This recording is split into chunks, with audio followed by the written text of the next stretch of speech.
Right, Shalom, Mishra. When the stuff is always by giving all praise to Yahweh Shem El Shai. Double honest, positive GMS, and honest to you, brother, doing work in truth, while sincerity. So I want to do a quick one on Hebrews 9:27 in terms of reincarnation, because some, I overheard the brother asking this at camp, or rather someone in the crowd asking this at camp. And I was just watching a video of Apostle Rhyme.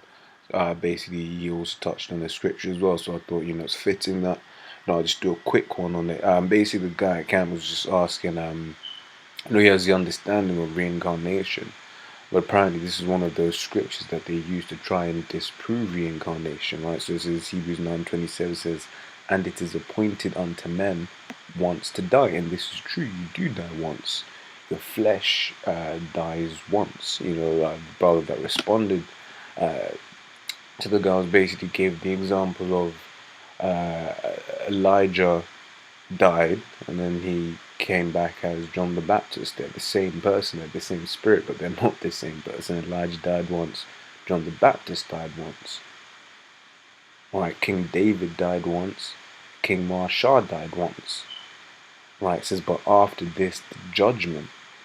Right, and then you also got Job 14:4, basically to reiterate the point on reincarnation. It says Job 14:14 says, if a man die, shall he live again? Right, all the days of my appointed time will I wait till my change come.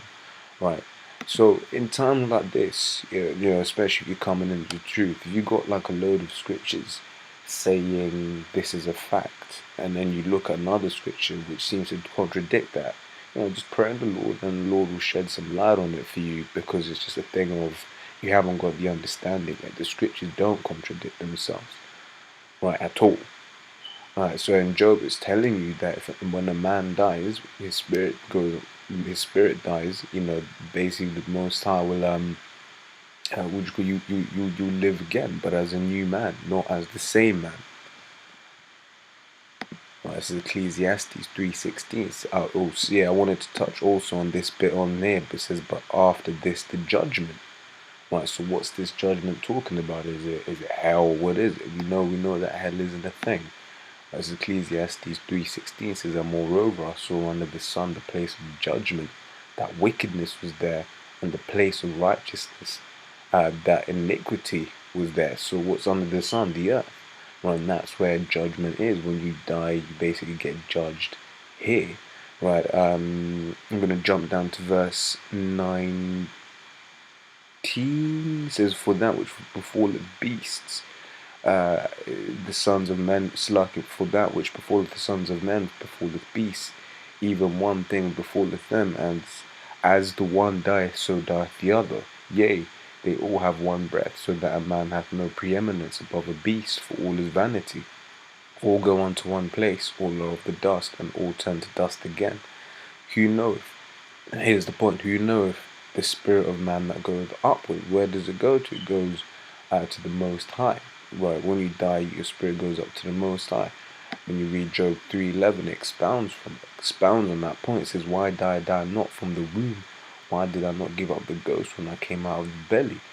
Right, it says, why did the knees prevent me, or the breast that I should suck? For now I should have lain still and been quiet. I should have slept, then had I been at rest, with kings and councils of the earth which built desolate places for themselves, or with princes that had gold who filled their houses with silver. Or as a hidden untimely birth had I not been, as infants which never saw light. There the wicked cease from troubling, and there the weary be at rest. There the prisoners rest together, they hear not the voice of the oppressor. The small and great are there, and the servant is free from his master. Wherefore is light given to him that is in misery, and life unto life unto the bitter in soul, which long for death, but it cometh not. It goes on. But basically, that's proving when you die, all men go to the same place, whether they be wicked men, righteous men, and that's in the spirit realm. Right, and then, as we read in Ecclesiastes 3:16, then you're judged. Then you're judged on earth. When you come back, you're judged on earth. Right, and the apostles had this understanding. The disciples, as John 9:2 says, and his disciples asked him, saying, Master, who did sin, this man or his parents, that he was born blind? Basically, they had the understanding that basically whatever you go through is either something that you is a judgment of something that you did in this life or in your past life.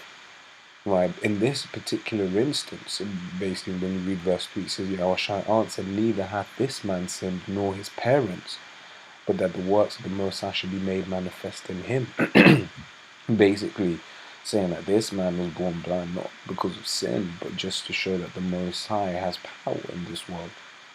Right, just fitting also because that's something Apostle Ramlap touched on as well, that you get guys who they'll go through things their whole life just so that once again these things can happen. So the name of Yahweh Hashem Yahushai, that translated, well, that interpreted means Yahweh, i.e. the Most High, and the name of Yahweh Shai may be magnified. Yahweh being what it calls Jesus Christ. So Lord, you've been edified on this. Hebrews 9:27. Just to recap, says, and it is appointed unto men once to die. Right, you do die once. Your flesh dies once. This flesh will die once. However, your spirit doesn't die. Your spirit goes up to the spirit realm, and then you basically get reincarnated into another body. Right, it says, but after this, the judgment. Right, so, and with that, let's say Shalom.